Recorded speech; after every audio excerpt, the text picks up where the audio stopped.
My name is Emily Everett. And I'm Reagan Lund. And we are second-year MDiv students. Now there's this nasty rumor that our professors will talk about, that students coming into seminaries today, that they don't have the theological or the biblical education and understanding coming into seminary that they had in their time. But we know that this is clearly not the case, as we had this education coming in, so we wanted to prove our professors wrong. Now this may seem fusiaso to you. I mean, of course you would know that means puffed up. But we just want to show that the students, the incoming students of 2010, are as smart as our professors were when they came to seminary themselves. Enjoy.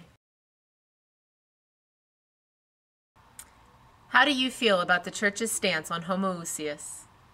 I don't even know what that is. I know that, I mean, it's something to do with humanity, because it comes from, you know, if you break it apart, but I don't know. It has something to do with people relations, but other than that, I have no earthly idea what that actually is. Well, let me tell you, yeah, gonna have to get back to you on that one. It's a really great question that I wish I knew.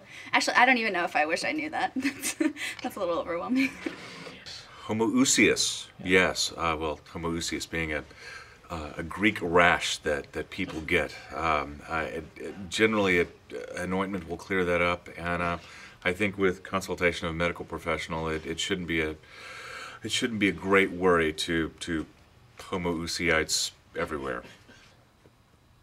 Homoousios. You know what? Which church are we talking about? I have no idea. Yeah, I have no idea. Okay. Homo, same, ousios. Well, I'm in favor of anybody who can recognize the iota of difference between homoousios and homoiousios. I'm going to go Google homoousios after this, see what that comes up when I'm typing that name in their Google search. Ousi? I don't even have any idea what that is, so I have no feeling about it right now. I have no idea what that is. Ousios? Define homoousios for me real quick. It's really been a long day. 4th year student. I know I should know this. Homoousios, huh? So you're talking about the union of Christ's divinity and his humanity. I think that is a good thing.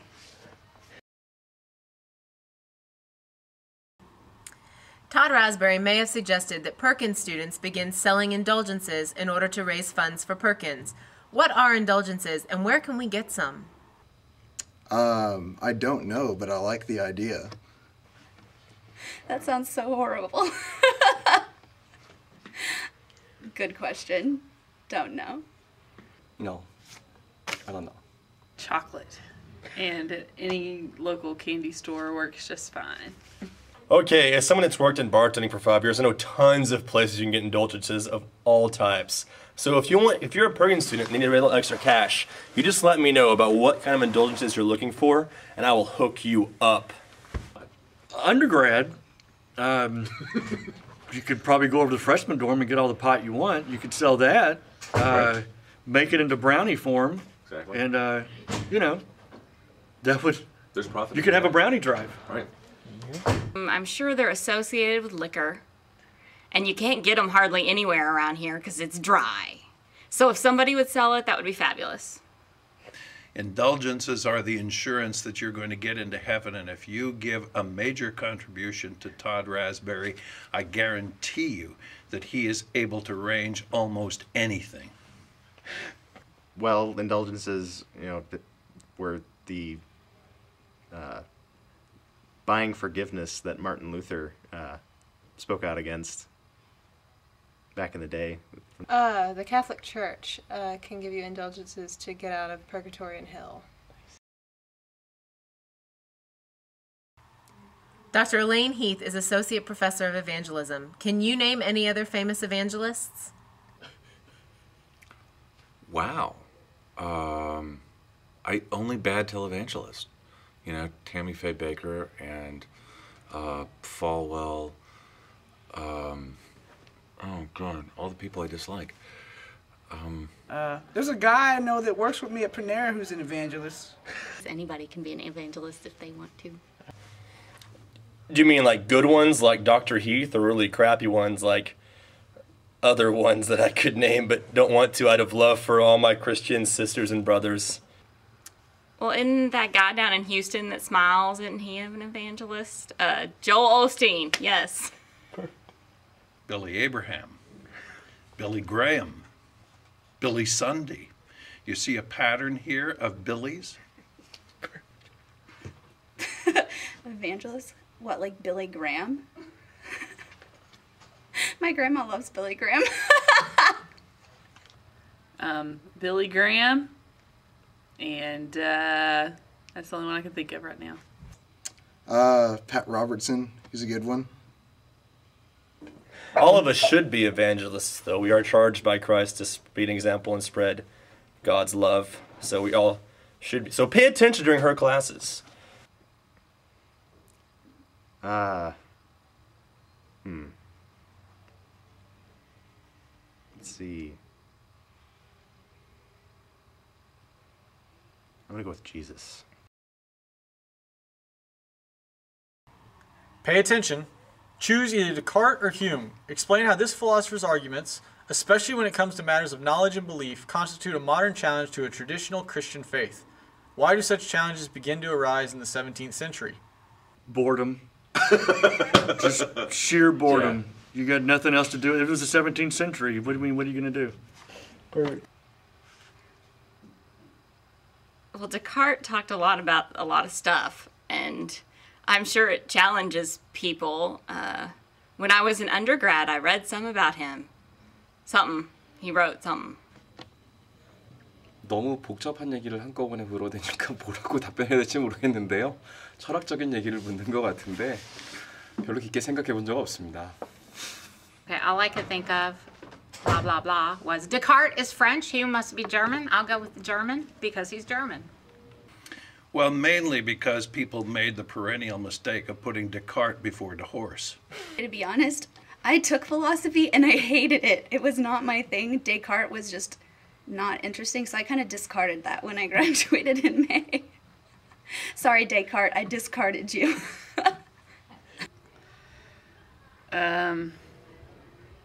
Guess it was something around the Renaissance. I'm not sure.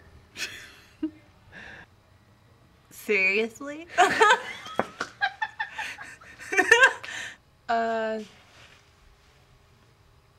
Descartes.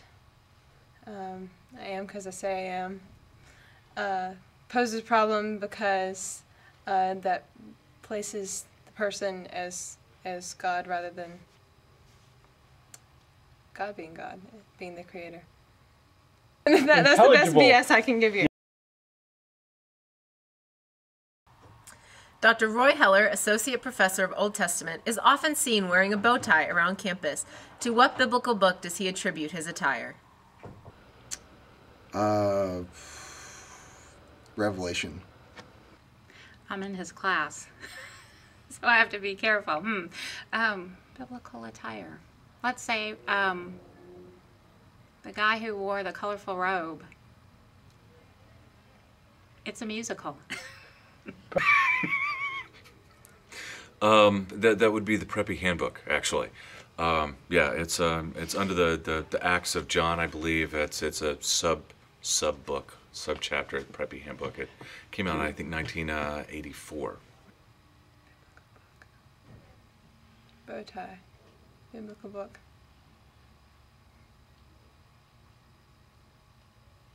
Psalms. Well, Exodus? You know, I should probably have spent more time in Old Testament, and I might actually know the answer to this. But it probably is a text from the book of Job, where anybody who wears long vertical ties like mine spends a great deal of time suffering.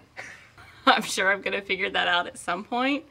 But if I had to guess, I would say Leviticus. I would say that I think it should be Deuteronomy because Deuteronomy has duty in the front. That would just be a good place to start.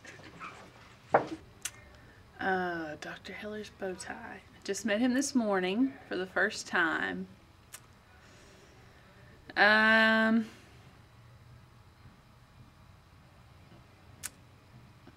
rainbow from Noah's Ark. Well, if it must be Old Testament. Well, I'm just gonna say the Levitical codes. He loves the Old Testament. I've never had Dr. Heller. If tried to, I've heard wonderful things. His attire, a bow tie, though. The book according to Garp. No, I do not know. I know he teaches Old Testament, so probably one of them books. There's a little known book. It's in the very back of the Bible. It's called Playboy. Yeah. Right. Except I've read that book. I haven't seen him with the cuffs, but I think the bow tie. Oh, yes. The rabbit has a bow tie. That's the rabbit right. has a right. The Yes. rabbit has a bow tie. Great articles. Genius. Just exactly how would you solve my synoptic problem? Well, I'd get a dictionary and figure out what that meant, and then I would try to correct you, I'm sure. Not eyeglasses.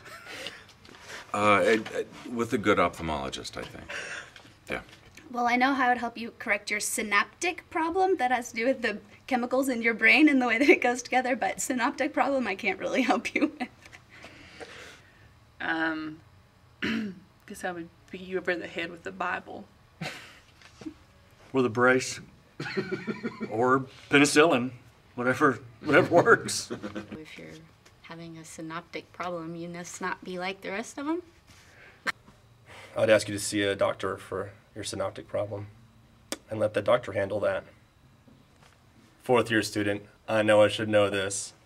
Synoptic problem? How would I correct it? Let's see. Exegetical methods? What? That doesn't even make sense.